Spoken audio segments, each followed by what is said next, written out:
క్షణికావేశం కాదు, పక్కా ప్లాన్. మీర్పేట్ హత్య కేసులో విస్తుగొలిపే విషయాలు. దర్యాప్తు చరిత్రలోనే ఒళ్ళు గగురు పొడిచేలా గురుమూర్తి మర్డర్ చేశాడు అన్నారు పోలీసులు. అత్యంత పాశవికంగా, కర్కశంగా భార్యను చంపిన గురుమూర్తికి శిక్ష పడేలా చూస్తామన్నారు. ఒక మనిషి ఇంత క్రూరంగా, దారుణంగా మరో మనిషిని చంపుతాడా? దర్యాప్తు అధికారులే గగుర్పాటుకు గురయ్యారు. కట్టుకున్న భార్యను అత్యంత కిరాతకంగా చంపిన ఆ నిందితుడిలో కించిత్ కూడా పశ్చాత్తాపం లేదు.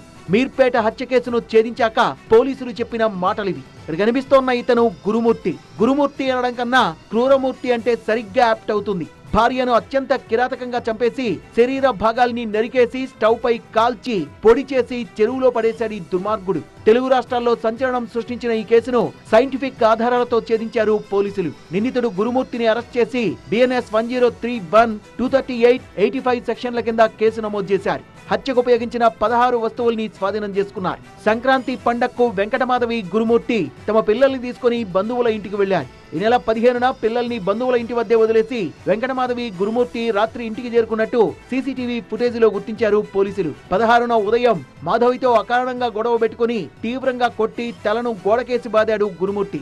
ఆ తర్వాత ఆమెపై కూర్చొని గొంతు నులిమి చంపేశాడు. మాధవి చనిపోయిందని నిర్ధారించుకున్నాక మొదట ఆమె కాళ్లను నరికేశాడు. ఆ తర్వాత చేతుల్ని, శరీర భాగాల్ని ముక్కలు ముక్కలుగా నరికేశాడు. చివరకు తలను మొండెం నుంచి వేరు చేసి నీళ్లలో ఉడికించాడు. ఆ ఉడికించిన శరీర భాగాల్ని స్టవ్ పై కాల్చి పొడి చేశాడు. ఆ పొడి తీసుకెళ్లి మీర్పేట్ చెరువులో పడేశాడు గురుమూర్తి.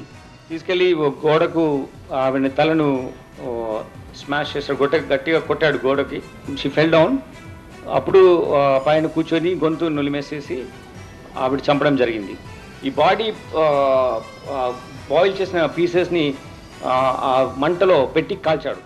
మాధవి బంధువులు నిలదీయడంతో గురుమూర్తి మిస్సింగ్ కేసు పెట్టించారు. ఆ తర్వాత పోలీసుల విచారణలో మాధవిని చంపినట్టుగా ఒప్పుకున్నాడు. హత్యపై సైంటిఫిక్ ఆధారాల్ని సేకరించామన్నారు సిపి సుధీర్ బాబు. హత్యకు కారణాలేంటో కస్టడీలో విచారిస్తామని, ఇలాంటి ఘాతుకాలకు ఇంకెవరూ పాల్పడకుండా నిందితుడికి కఠిన శిక్ష పడేలా చూస్తామన్నారు.